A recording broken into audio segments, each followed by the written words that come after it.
Hey everybody, what's going on? Hope you guys are enjoying all the content on this channel as of late. I do apologize for not posting a video like yesterday or so. Just didn't have much to talk about. I know I've been on like a good streak as of late, but just didn't have much to talk about until now. We have a new first impressions video on Sonic the Hedgehog 2. I just got done watching it with the family, uh, and I learned two things tonight.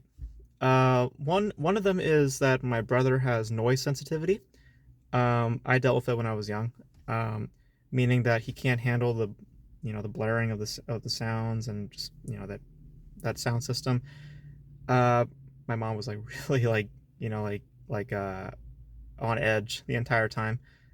Um, and the second thing I also realized tonight is that faster does not mean better, and that's really my big complaint with Sonic the Hedgehog 2. Um, it definitely lives up to its name, which is that it is faster than the original. Um, but it's not necessarily all around better. Um, the editing and just the overall pace is not for me. I thought again just too quick.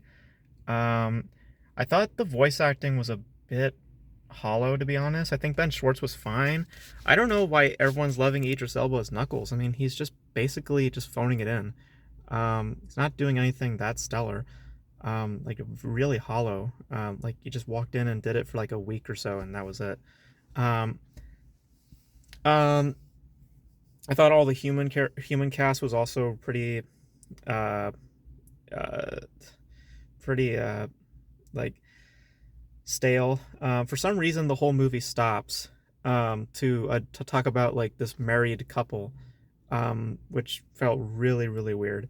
Um, like it just abruptly stops and just goes, okay, so we don't have enough time, or we don't have enough material left. We kind of need to fill in more time. We need to pad it out a little bit. So let's just do this married couple thing on the side for a little bit. Maybe that will keep everyone entertained. And all it did was left me puzzled because it was just a really weird transition, and just it felt like we were watching a completely different movie, like some really cheesy rom-com. um um I thought that the CGI elements were actually decent. I thought that was probably my favorite part, was that the CGI, the animation itself was decent. um but overall it's not as good as the original. It's pretty fast.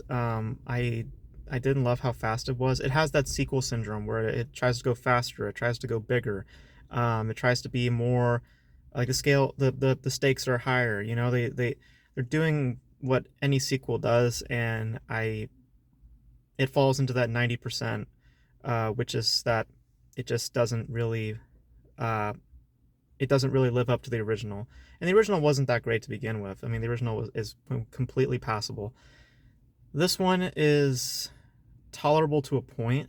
Like I said, there's some decent animation, and the story itself is, I mean, it's really predictable, but again, or I don't know if I said it earlier, but it's it's okay. Like it's watchable, the story.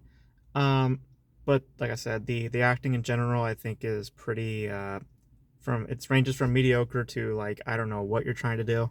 Um, for some reason, we just dedicate time to this married couple, which I thought was really weird.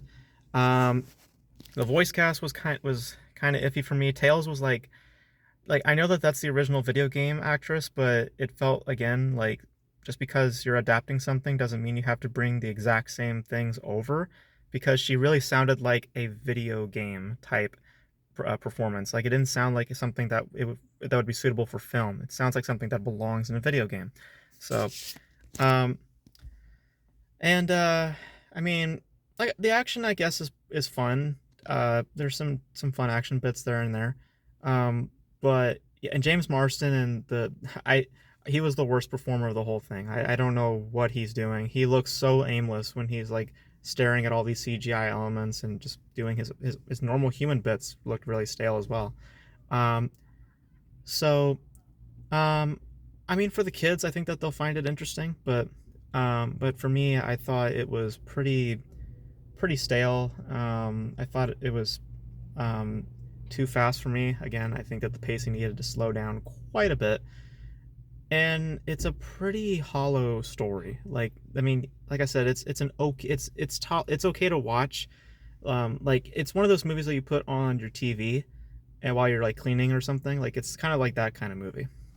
Um, so yeah, the story itself is not ringing anything like deep or anything. I don't know what you expect when you go into a Sonic movie, but um,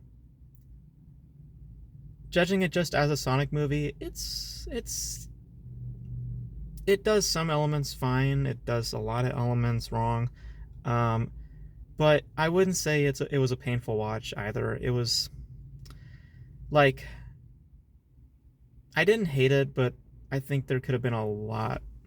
There's a lot of room for improvement. And again, it falls into the sequel syndromes, which is that it just tries to be bigger and louder and all this stuff, and it just ends up falling really flat. So yeah, Sonic the Hedgehog 2, I thought it was okay, like really okay, like just made the mark. Um, because the original is more tolerable than this one. This one I just found really noisy, and uh, yeah, so did my brother. Um, so yeah, that's my thoughts on Sonic the Hedgehog 2, and you guys let me know your thoughts. And that's gonna be it for me. Hope you guys enjoyed this little mini review, and I'll catch you guys in the next video.